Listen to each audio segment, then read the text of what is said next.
Hello and welcome to Civil War Weekly, the podcast that answers the question, what happened this week in the American Civil War?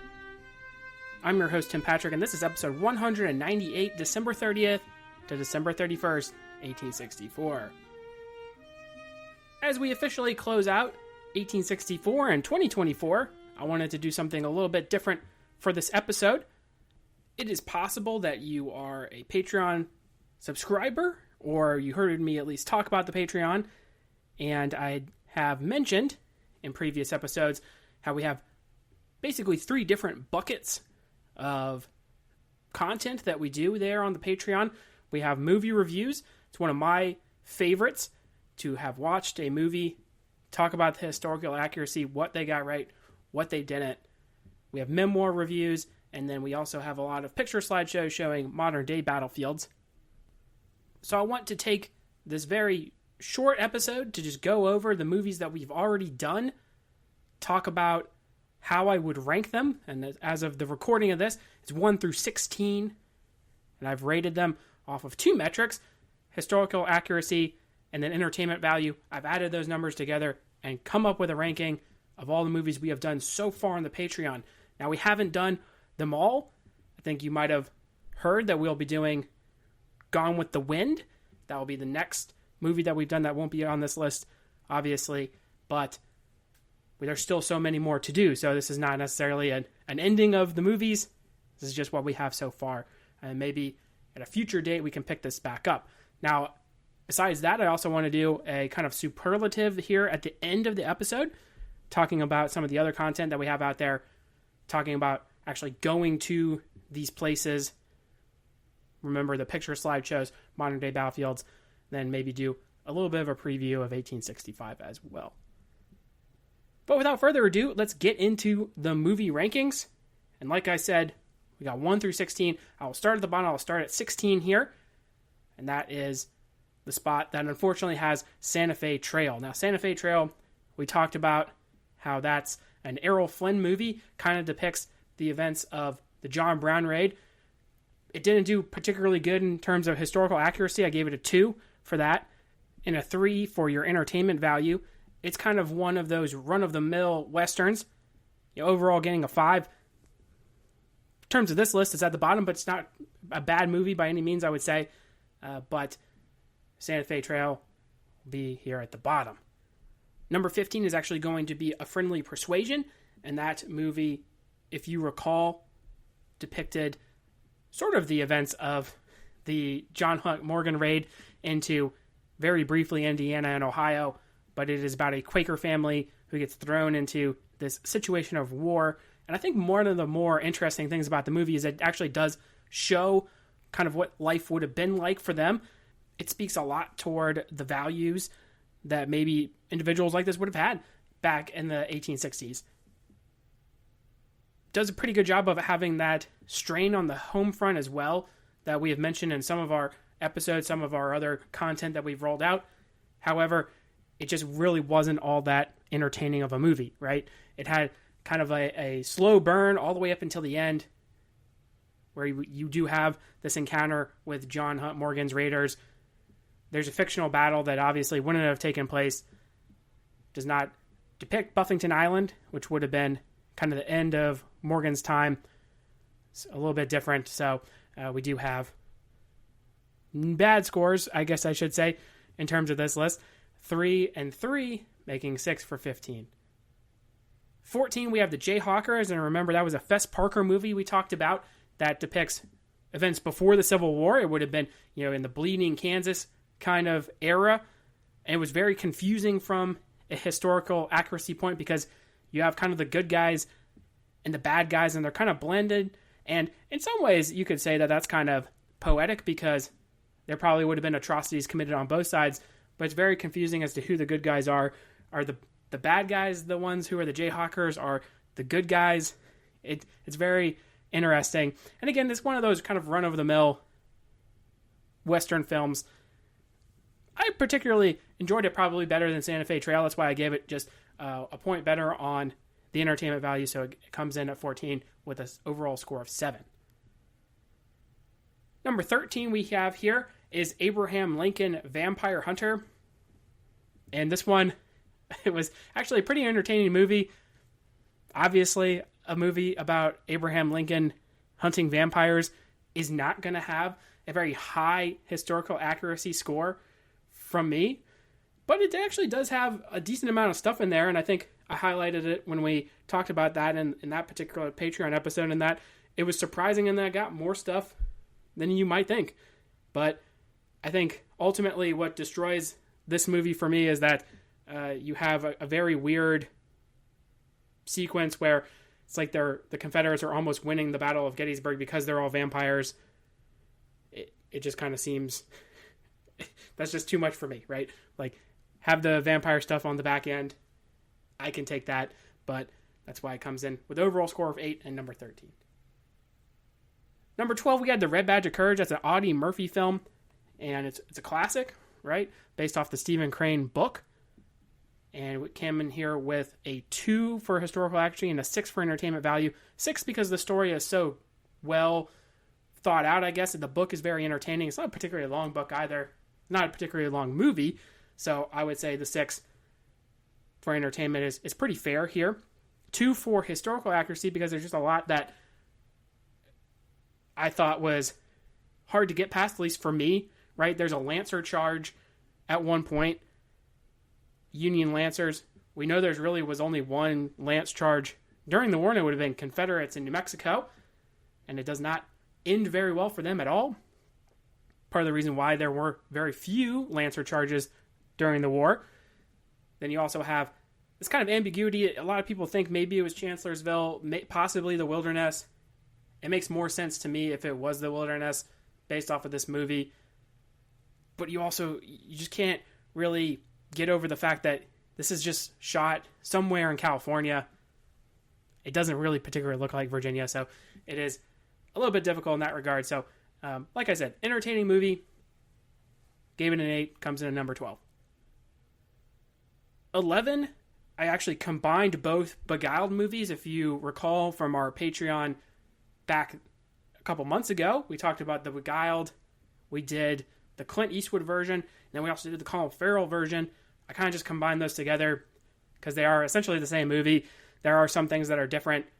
I think what really saves the score, though, is the Colin Farrell movie because there's more stuff that is historically accurate in that film. It does come in at a 4 and then a 5 for entertainment value. It is a pretty interesting story. It does depict kind of like we talked about with A Friendly Persuasion. It does have that home front kind of, this is probably what the civilians are going through. And especially if you are very close to the front, close to the actual action, then it kind of depicts sort of the anxiety over that of these men who are showing up at your house, right? But you do have also just the fact that in the first movie, Clint Eastwood movie, they talk about Vicksburg, but they're supposed to be in Virginia. Just hard for me to get past. So that's why we have an overall score of 9. It comes in here at 11 on the list. Number 10, we have Cold Mountain. And Cold Mountain is also based on a book. And remember, it is actually starring Jude Law. And Jude Law's character is in Virginia. He's trying to get back to the Carolinas at the closing stages of the war. It does have a very interesting depiction of the crater. And we talked about that in the narrative. And it is a very upfront sequence of the movie. It happens right away. As far as Civil War action sequences go, it's right up there, right? It's pretty well done. And it is a little bit concerning, I think, that there are just a couple things that are just a little bit wrong about the crater and why the choice was to depict the crater when it's not a particularly big part of the book is an interesting choice for me as well. And it's a longer movie, so it kind of drags just a little bit, I think. And that's why we have it here as number 10 on our list with a score overall of 10. Number 9, we have Field of Lost Shoes. And what I think saves Field of Lost Shoes, because it's not a particularly entertaining movie, I would say. It's not bad. It's not particularly good either. What I think actually saves it and puts it here kind of middle of the pack on this list is that there is a lot of stuff that is historically accurate, right? So I did give it a score of 7 for historical accuracy and 5 for entertainment value. Comes out to a 12. Field of Lost Shoes, if you recall, that's actually depicting the events of the Battle of Newmarket, and specifically through the eyes of the VMI cadets. It gets that action fairly correct, I would say. And there are some things that I'm like, I don't really know about this.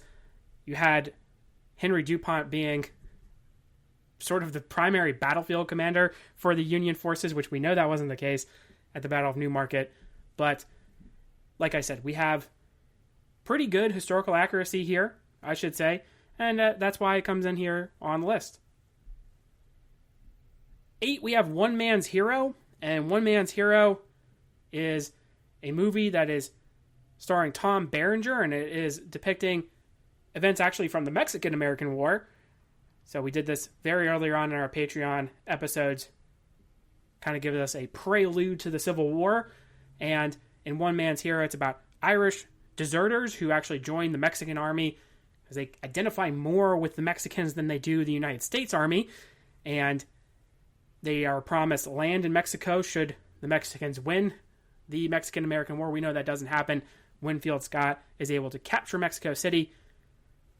But it is right here in the middle of the packet. 6 for historical accuracy, 6 for our entertainment value. I kind of have a soft spot for this movie. It's unique, if anything else, right? You don't really see a whole lot of movies about the Mexican-American War. Most of those you're probably going to see are about the Alamo, right? So not really about the actual Mexican-American War proper. So it is unique in that regard. Historical accuracy, it does get a lot of things fairly accurate, right? When it comes to some of these battles that they depict and some of the action that the San Patricios, which, you know, the St. Patrick unit comprised of these Irish soldiers who desert from the United States Army, they actually fought in several battles and were fairly competent in terms of an artillery unit. So it actually does get a lot of those fairly accurate. So that's actually why we come in here with the ranking as it is of number 8 total on the list. I also gave it a total of a 12.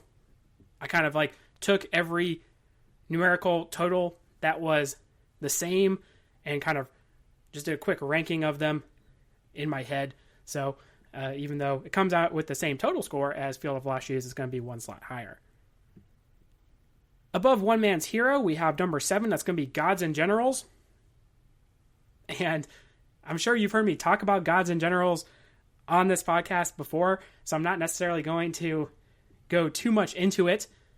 Also based off a book, right? We have, for historical accuracy, this is really what saves it as an 8, and that gives it a 4 for entertainment value. Gods and Generals is just one of those movies that, if you're a fan of the Civil War, you like to see it. It's following Jackson, right? Early part of the war, and then all the way to Chancellorsville. Prelude to Gettysburg, which is also on this list. And here, it's one of those things that you like to see it if you're a fan of the Civil War, but it's just not really all that exciting of a movie. You have this action sequence kind of toward the beginning, and then you have an action sequence toward the end, and that's kind of bookend off of parts of the movie that really drag, right? And if you had watched the director's cut, which I might still go back and do, I did not watch the director's cut for this review for the Patreon. It's even longer. It's even almost worse if you actually have all those extra scenes in there. Just kind of add to the drag. So that's why we had an overall score of 12, and it comes in here at 7. Number 6, we have The Horse Soldiers, and that would have been a John Wayne movie that depicts fictional events, but they're based off of the Grierson raid that occurs in Mississippi. Some of the places are essentially the same names in terms of towns. The objectives are sort of the same as well. Tear up the railroad. We know that 1863 raid is actually also designed to get the Confederate attention away from Vicksburg. And that will allow Grant and his army to have their very dangerous passing of Vicksburg and then crossing of the Mississippi River, where it would have been very difficult for them had there been a Confederate presence on that side of the river. But I don't really know if you could really go against John Wayne too much here. it's a pretty entertaining movie. It flows nicely, I thought. As far as historical accuracy goes, I kind of walked into it thinking that there wasn't really going to be a whole lot. It was just going to be based off of this raid, and then that was kind of be it, and it was just going to be a Western movie, and you do get a lot of that Western feel to it. But it actually surprised me in that there were a good amount of things that they did get correct. And so that's why I got in here with a 6 and a 6, making that 12. It comes in here at 6 on the list. 5 is The Great Locomotive Chase. And if you remember the Great Locomotive Chase, that raid that happens in Georgia there in 1862, interesting event in real life that has Fess Parker in this movie depicting an individual that was probably sort of a drifter, kind of scoundrel, dubious character, and he's depicted very different in this movie, so that's kind of why I gave it marks off on the historical accuracy, but it is very entertaining, I think. The story, when you read about it, is entertaining, and then the movie is pretty true to those events, so you also get that entertainment value as well. So you have a 6 and an 8, comes out to 14 here, and that's why it's at number 5. Moving into the top 4 here, I got The Good, the Bad, and the Ugly. How could you not put here on this list The Good, the Bad, and the Ugly? Fairly high. I gave it the maximum score for entertainment value. It is a little bit of a longer movie, but I also think it's a classic, so that's why it's here at 10. Unfortunately, though, you do have a 4 for your historical rank, and a lot of that is that it's depicting actions that happened in New Mexico. We know the Texas Brigade, as it was called, invades New Mexico in 1862. They get repulsed at Glorieta Pass, and then they're forced back into Texas. A lot of the names are accurate. The scale is not, because there would not have been as many people. There's a Gatling gun at one point. There's a very large-scale battle that happens at a river. It's kind of a key part of the movie. But, again, that probably didn't happen either. So you got a 4 and a 10. Like I said, very entertaining classic movie. Comes at 14, number 4. Number 3, you got to go with Matthew Broderick and Denzel Washington with Glory. And that movie is depicting the 54th Massachusetts. Classic as well in its own right. It's pretty high up there in terms of historical accuracy. There are a couple things that I think, if I'm being nitpicky, are incorrect. But in entertainment, it's at a 9 for me. I think it's a very entertaining movie. It is very well put together. It flows very nicely. And I think really the only things that go against it, if we're going to look at the charge at Fort Wagner, the 54th didn't go in alone. They were actually going in with other units, other white units. And I think that if that had been done a little bit differently, it could have been a little bit more powerful, right, in terms of the movie. It also really doesn't have an epilogue for the 54th Massachusetts. If you watch this movie, you would think that their service ended at Fort Wagner. They were all wiped out. But really, that regiment continues to serve. They do a good job at Aleutians. They do a good job in other campaigns. So just having a little line at the end of the movie, at least for me, and I know there's probably some of you who are like, man, you are really nitpicky, you're really crazy with this, but I think it's important to note that the 54th goes on to continue to serve in the war. They continue to do a good job even after Fort Wagner. So that's why I took a couple points off here for historical accuracy. Number 2, and I have a 1 and a 2 here, and I think some of you will probably know which one is number 1, right? If you've really been listening to the podcast here, but number 2 will surprise you. They actually came out with the same score. Number 2 was The Tall Target. Now, The Tall Target was a movie that we did very early on in the Patreon, and it depicts the attempt to assassinate Abraham Lincoln as he's getting to Washington for the inauguration.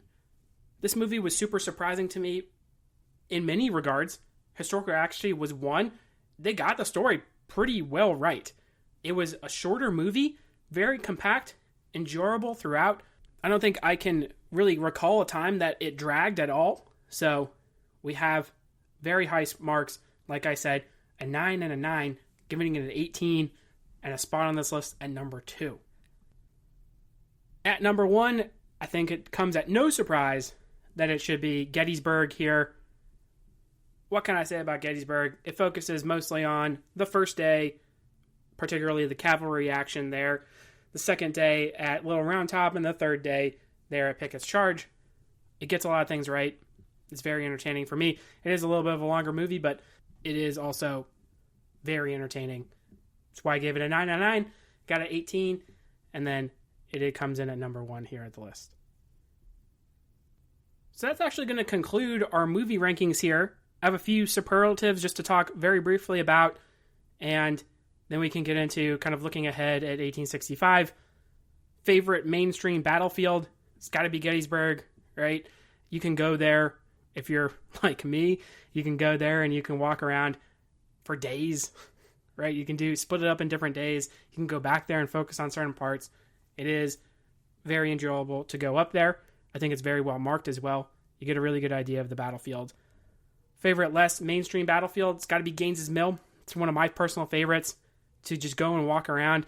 Half of the battlefield has been cut off, right? It's not preserved yet, or at least parts of it are not.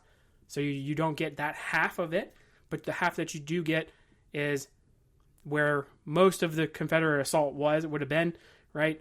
It also would have been where the breakthrough happens. It's Robert E. Lee's first victory. It's a nice spot to go walk around. You can spend more time there than you might think. It is fairly well marked.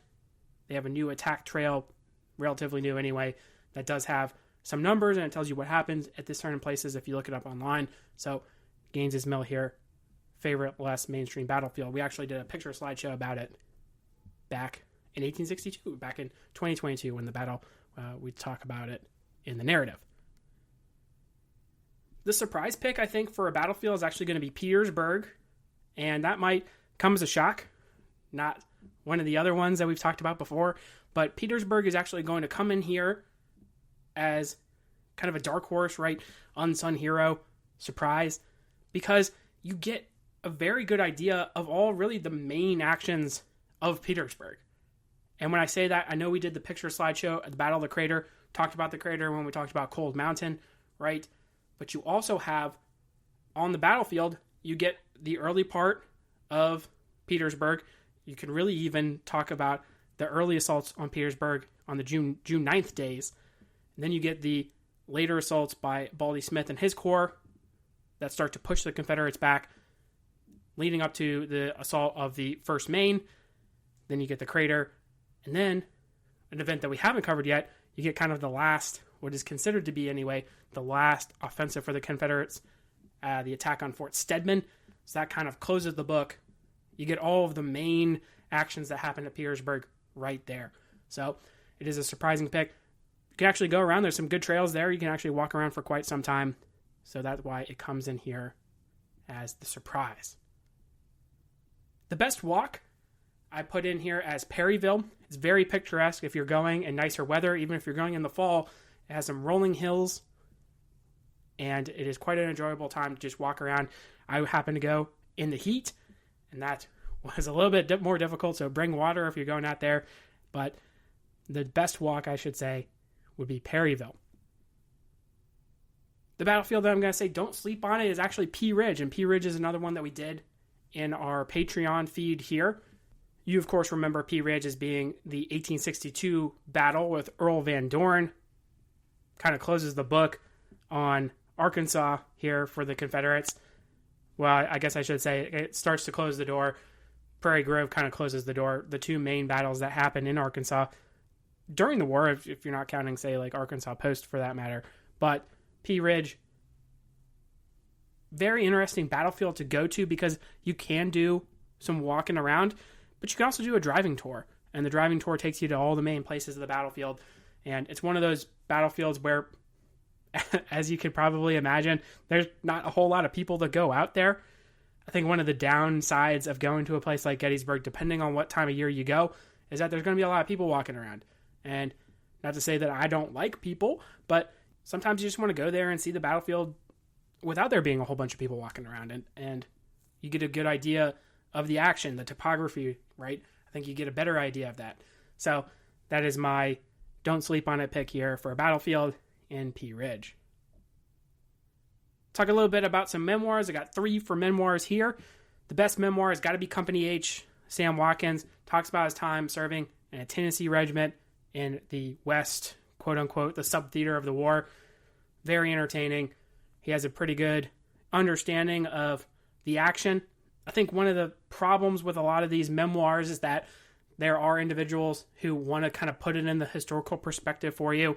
They want to kind of add in the history, but I think Sam Watkins does a pretty good job of just describing his experience. And that's kind of what you want out of these, right? You can read a book about Stones River, but then you also want to see, what did Sam Watkins have to say about Stones River?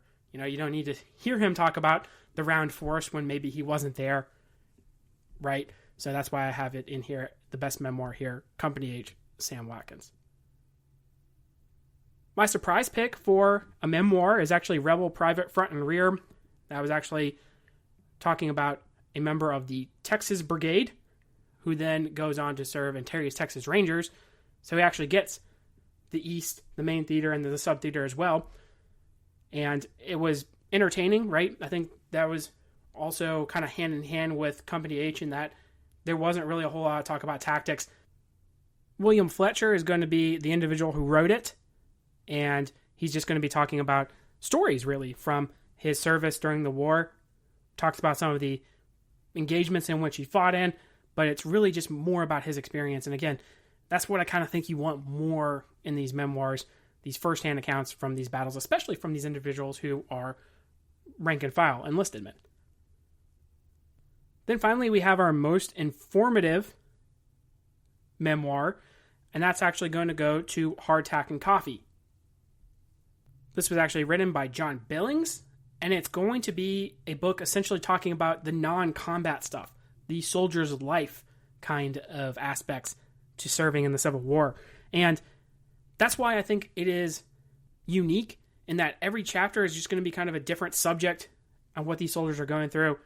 In that regard, I think it's very informative. So kind of surprising, maybe some of you might have thought I was going to say somebody like, say, Mosby, who's talking about his raids and talking about how he did the raids. But no, I think this is actually very informative, entertaining at the same time. So that's why I went with Billings. Now to close it all out, let's preview a little bit of 1865. I didn't really write anything out for this to include in this episode because really, there's not really a whole lot we can say at this point in 1865, right? We have the strategic situation that we set up here previously at the end of 1864, where we have Sherman, who's about to continue his march into the Carolinas, through the Carolinas, I guess we should say. He's reached Savannah. He's going to start into South Carolina. He's going to start into North Carolina. He's going to try to link up with Grant. Grant is going to continue with his maneuvering there at Petersburg. We have a final breath that will be the Valley Campaign. Surprising for many of you to say that it's not technically over yet. Not until we have Waynesboro here in 1865. Sheridan will then be able to join there at Petersburg. It's finally going to be some maneuvering that's going to get somewhere for Grant. And then there's going to be the breakthrough. Then we're going to have our race to Appomattox. So we have that as it rolls out into the east. There's one last battle that we have to fight in the sub-theater of the war here with Sherman.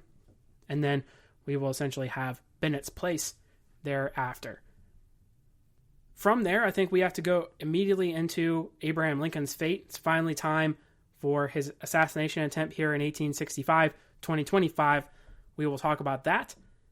And then we will get into some Reconstruction stuff. Now, that leads to a great point in that we have been doing this podcast for several years here and now.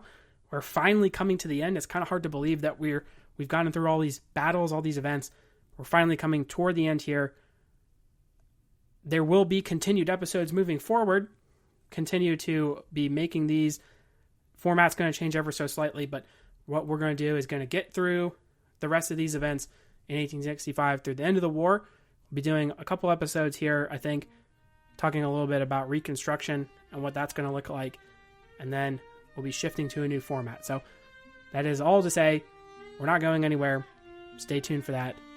And I hope to see you here in 2025. Hope you all had a great holiday.